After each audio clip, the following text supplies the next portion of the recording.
Bonjour les amis, la vidéo du jour, je l'ai appelée "Les milliardaires ont le sourire". Je lis dans le Challenge qui dévoile sa 29e édition de son classement des 500 fortunes professionnelles de France. Et découvrez les 10 meilleurs du classement qui cumulent à eux seuls une fortune supérieure à celle des 490 autres. Mon Dieu! Et donc 693 milliards d'euros, voici la fortune cumulée des 10 premiers du classement Challenge des 500 fortunes professionnelles de France. C'est plus que pour la... Bon, bref. Donc vous savez bien sûr qui c'est le luxe. Donc Bernard Arnault, PDG actionnaire de LVMH, la famille Hermès et les frères Wertheimer, propriétaires de Chanel. Voilà. Et ce qui est drôle, c'est que sur la photo, ils ont un très beau sourire. Voilà. Mais j'ai l'impression que dans le temps, les milliardaires, ils se planquaient un peu, les super gros milliardaires, ils se planquaient un peu parce qu'ils avaient un peu honte d'avoir tout ce pognon. Maintenant, sous Macron, qui les a beaucoup aidés d'ailleurs à gonfler leur richesse, ils sont décomplexés. Voilà. Challenge, voilà, ils sont de 693 milliards d'euros. 693 milliards d'euros pour 10 gugus. Folie furieuse, hein. Mais t'as vu quand même que cet étalage est un peu indécent par les temps qui courent, vous voyez. Et les Français qui sont surtout à cran depuis le 9 juin, ils vont peut-être pas apprécier cet étalage. Surtout si rien ne change au niveau de la politique. Et si le nouveau Front populaire n'arrive pas à appliquer son programme. Là, ça va péter. Déjà, on est dans une cocotte minute, et là, ça va péter. Parce que les gens, ils ont quand même entendu hausse du SMIC, et c'est normal que le SMIC soit augmenté, peut-être pas à 1600, enfin j'en sais rien, c'était notamment 1600. Alors on dit, oh, les entreprises ne pourront pas résister. Mais c'est une erreur, on résiste toujours. Comme par exemple, rappelez-vous le passage des 35 heures. Tout le monde dit, passage des 35 heures a occasionné du chômage. C'est faux. Passage de 35 heures, moi je passais de 39 à 35, sans perte de salaire, et j'ai embauché, tout simplement. Voilà, c'est tout.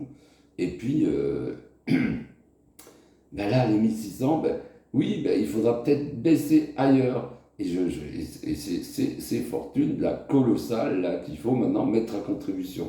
C'est la seule solution. Alors on veut toujours pas. À un moment donné, il faudra contraindre à le faire.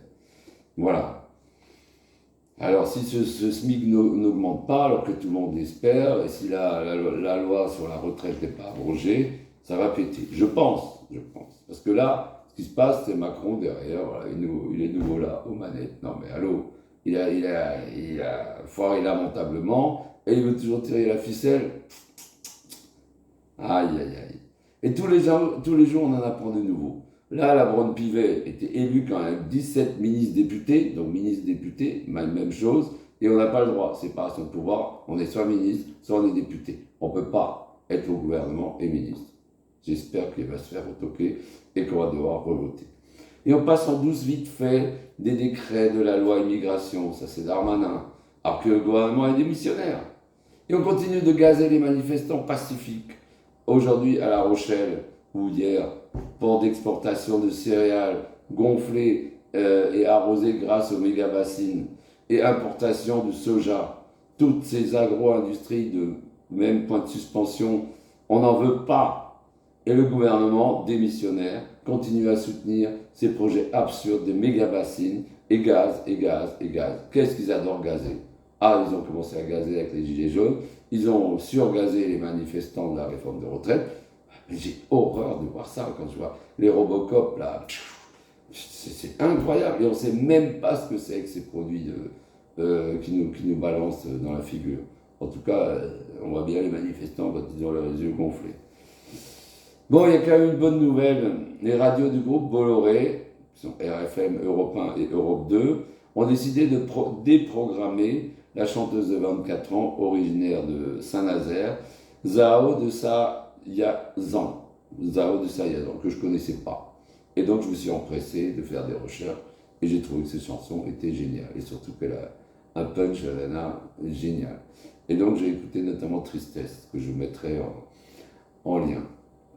Et pourquoi ils l'ont déprogrammé, à votre avis, Bolloré? Eh bien parce qu'elle a dit que le temps de traitement de Hanouna, en invitant des partis d'extrême droite, est complètement indécent pendant la période électorale. Et donc on lui a adressé un gros double fuck. Bon, voilà, ben, c'est vrai, mathématiquement, on peut calculer combien d'antennes ils ont passé à la droite, l'extrême droite, etc.